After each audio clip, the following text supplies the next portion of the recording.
गंगे तुए दर्शनार्थ मुक्ति। गंगा माता के दर्शन मात्र से मुक्ति हो जाती है।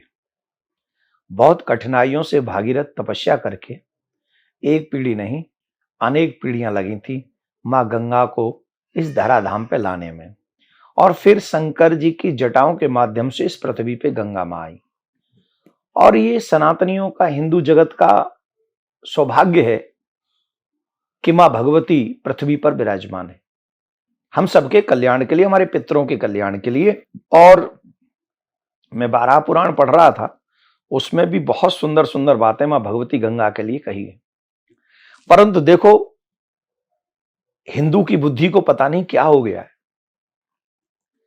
इतनी बुद्धि नष्ट हो जाएगी इसकी कल्पना तो हमने नहीं की थी। जो गंगा मुक्ति का मार्ग है, मोक्ष का मार्ग है, वहां अभी हमें एक वीडियो दिखाया कि एक देवी जी कुत्ते को नहलाने के लिए ले गई, जहां गंगा में सब स्नान करने हरिद्वार में जाते हैं। अब मुझे नहीं पता वो हिंदू ही थी या कोई और थी, मुझे नहीं पता, लेकिन मुझे एक बात, अगर वो हिंदू थी तो हमारे तो पितरों की मुक्ति का साधन है गंगा, और आप जानबूझ के कुत्ता मां लेके गए। या तो आप में सोचने की क्षमता नहीं है, या आपकी बुद्धि जो है एक अलग दिशा की है, या फिर आप जानबूझ के हिंदुओं का अपमान कर रहे हैं, मजाक उड़ा रहे हैं कि तुम लोग कहते हो गंगा में तुम्हारे स्नान से पाप कटते, कुत्ते को स्नान करवाएंगे। या तो ये मेंटलिटी रही होगी, या फिर आप कहेंगे हमारे तो घरों में कुत्ते हैं तो गंगा में क्यों नहीं हो सकते। अरे आप घर में गधे पालो, हम पे रुक रहे हो आप गधे पालो, घोड़े पालो, ऊंट पालो, बकरी पालो, चेंटी पालो, जो पालना आपको पालो, हमें क्या मतलब है। गंगा किसी की बपौती नहीं है, गंगा सनातन की धरोहर है। ऐसे लोगों पर इतनी कठोर कार्रवाई होनी चाहिए उत्तराखंड सरकार के माध्यम से, जिससे वो दोबारा हरिद्वार की तरफ मुंह न कर सके। डे बाई डे हम ये देख रहे हैं कि लोग सनातनी तीज त्योहार और ऐसी व्यवस्थाओं का मजाक उड़ा रहे हैं जिससे हम लोगों को ठेस पहुंचाई जा सके और हमको बताया जा सके कि तुम्हारी भावनाएं, तुम्हारा धर्म, तुम्हारा ग्रंथ, तुम्हारा देवता कुछ भी मायने नहीं रखता, और वारे हिंदू क्या मजे से बैठे हम चुपचाप। अगर हम ऐसे ही इनका अपमान देखते रहे तो आप देखिएगा कैसे कैसे कांड इस भारत की धरती पे होंगे। मैं आपको चेतावनी दे रहा हूं, सावधान होकर हमें अपने अध्यात्म जगत की मर्यादाओं का पालन करना चाहिए।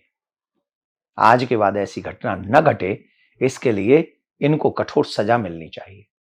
और जो हिंदू अगर इन सब चीजों में बिलीव करते हैं, ये वीडियो थोड़ा बड़ा हो जाएगा, मुसलमान इसलिए मुसलमान हैं, वो कुरान में बिलीव करते हैं। हिंदू तब हिंदू होगा जब वो पुराण में बिलीव करेगा। आप अगर हिंदू हैं तो आपको पुराण में बिलीव करना पड़ेगा, वेद में बिलीव करना पड़ेगा, रामायण में बिलीव करना पड़ेगा, गीता में बिलीव करना पड़ेगा। अगर आप नहीं करते हैं और अपने मन के मुताबिक जीवन जीते हैं तो आप अपने आप को हिंदू मत कहिए, आप हिंदू नहीं है। हिंदू दिखने में और हिंदू होने में फर्क होता है, अंतर होता है, भेद होता है, डिफरेंस होता है। फॉर योर काइंड इन्फॉर्मेशन, सनातनियों को अपनी सनातनी परंपराओं का ध्यान करना होगा, उनका सम्मान करना होगा और उन्हें बचाना होगा आने वाली पीढ़ी के लिए। और जो सच्चे सनातनी है, जिनका बिलीव वेद में है, पुराण में है, गीता में है, रामायण में है, उनको ये दृश्य, ये घटना दुख देगी। और जो आर्टिफिशियल है, सिर्फ हिंदू दिखने का नाटक करते हैं, उन्हें कोई तकलीफ नहीं होगी। विदेशों में भी हिंदू मरता है ना, तो वहां से चिता की राख को लाते हैं, अस्थियों को लाते हैं कि गंगा में बहा देंगे तो गंगा में बहा के मुक्त हो जाएंगे। वहां ये हमारा मजाक उड़ाने के लिए कुत्ते को नहला रहे हैं और ऊपर से बहस कर रहे हैं, दोनों बहस कर रहे हैं। ये ठीक नहीं, ये जानबूझ के हिंदू जगत का अपमान करने का प्रयास है और इस पर कठोर कार्रवाई होनी चाहिए, बहुत कठोर कार्रवाई होनी चाहिए।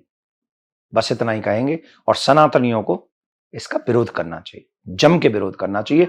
अदरवाइज ये सब धीरे धीरे करके मंदिरों में भी कुत्ते लाना शुरू कर देंगे।